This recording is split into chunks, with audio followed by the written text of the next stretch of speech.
Je to stav, ktorý si videl vo filme. Ilúzia, naprogramované chovanie. Je to energia, ktorú nemusíš prijať.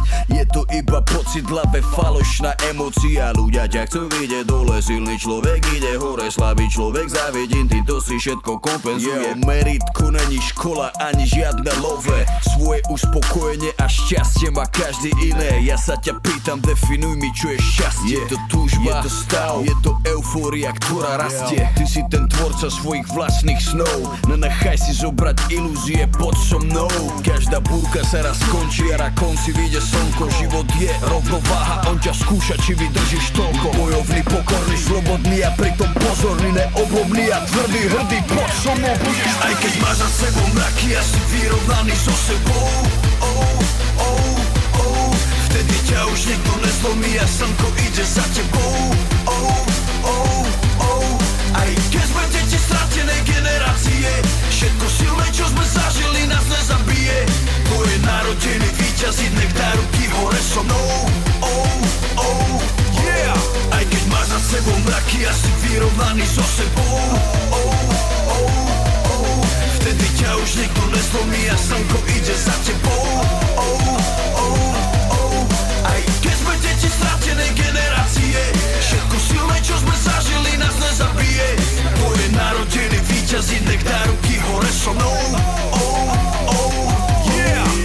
Každý deň, keď si ráno umývam môj ksich, nemyslím na to predtým, ale na to, čo má prísť. Dobre vím, čo zmeniť tedy, keď chcem lepšie žiť, tak berem telefón, čisté tendy, vetram byt hlavu. Vždy mám komu veriť, si to minimálne ty dovtedy, dokedy je to náš svet a ne ich. Život je kruh, nemá cit, zabíja sny, vyzobrať tých, bije dobrých, nelen zlých. To tak jebe na všetkých. Ja vím, že sa musí naučiť na svojich ramenách nosiť bremena, pritom sa udržať na kolenách. No pamätaj, že každá sekunda volá, čo znamená, jak počervené zelená, po búrke príde premena. Na každú jednu slzu je tu dvakrát toľko smiechu a dvakrát toľko dobrých činov od každého hriechu. Preto nestrácam čas na myšlienky negatívne, nechcem nič riešiť, chcem mysleť pozitívne. Aj keď máš na sebou mraky a si vyrovnaný so sebou,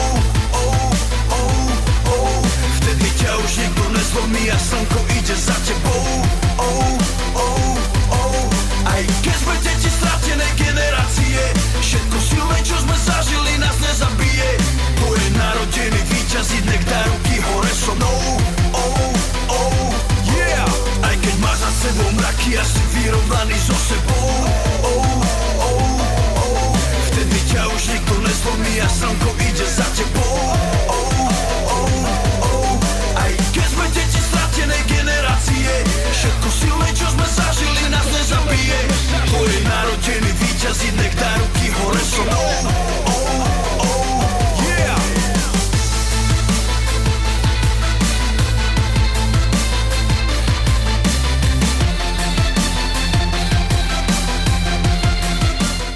Můžete se nám kluci představit? Já jsem Radek Soldán. Já jsem Josef Dravič. Bude mi 17 let. Nebude 16. Skáčem salta od 11 let asi. A baví nás to moc. Kdo vás k tomu přivedl? Damien Walters. A kdo to je? To je nejlepší parkourista na světě. Jak jsi k němu přišel, Pepi? Viděl jsem to, že si to pouští jeden kamoš, tak jsem si na to podíval a zalíbilo se mi to. Tak Radi, co ty, jak ty ses k tomu dostal? No, já jsem to viděl tady od bratranca, tak jsem se to, zalíbilo se mi to, tak jsem to zkoušel a jak jsem se to naučil a potom jsem to naučil jeho bráchu. Takže v podstatě jste tři, nejste jenom dva, ale jste tři. Máte nějaký speciální název, jak si říkáte? Říkáme si Estilo and Buchar. A kde vás lidi můžou najít? Kde vás můžou vidět? Kde? Na YouTubeku anebo na Facebooku. Některé ty triky vypadají dost nebezpečně. Měli jste někdy nějaké zranění? No, já jsem měl třeba tohle zlomený a třeba kotník, a jsem třeba špatně dopadl nebo to. Jinak třeba u rondy jsem spadl tolikrát na hlavu, ale vstal jsem a znovu jsem to dělal. Co ty, Pepi? Já jsem měl vždycky jenom naražení. Jenom. Jak dlouho vám to trvalo, než jste se naučili ty základní skoky? Půl roku a... Mně to trvalo asi tak, ten půl rok, no a ho jsem to naučil Při základě tak za půl hodiny. Neměl jsem prostě z toho strach. Takže člověk, když takhle skáče, tak se nesmí bát, jo? No.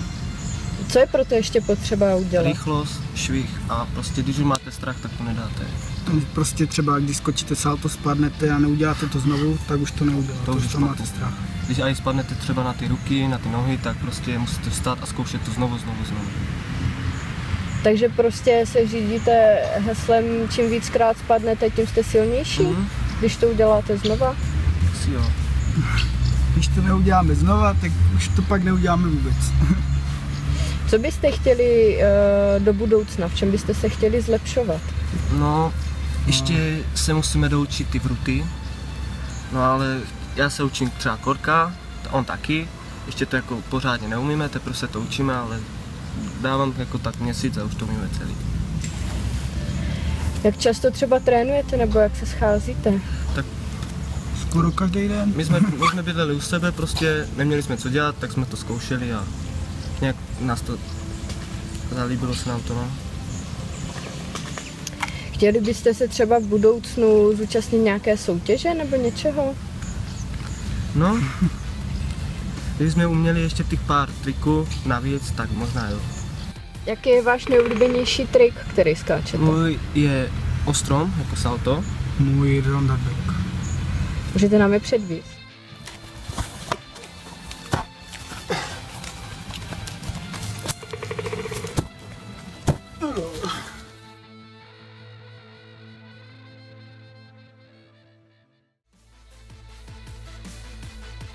Dobrý den, já jsem Martin. Viděl jsem tady kluky, jak dělají salta, přes kámen, přes všechno. Jak se vám to líbilo? Jo, bylo to dobrý, úplně luxusní jako. Jo, byla to dobrá Určitě, podívaná. jasně.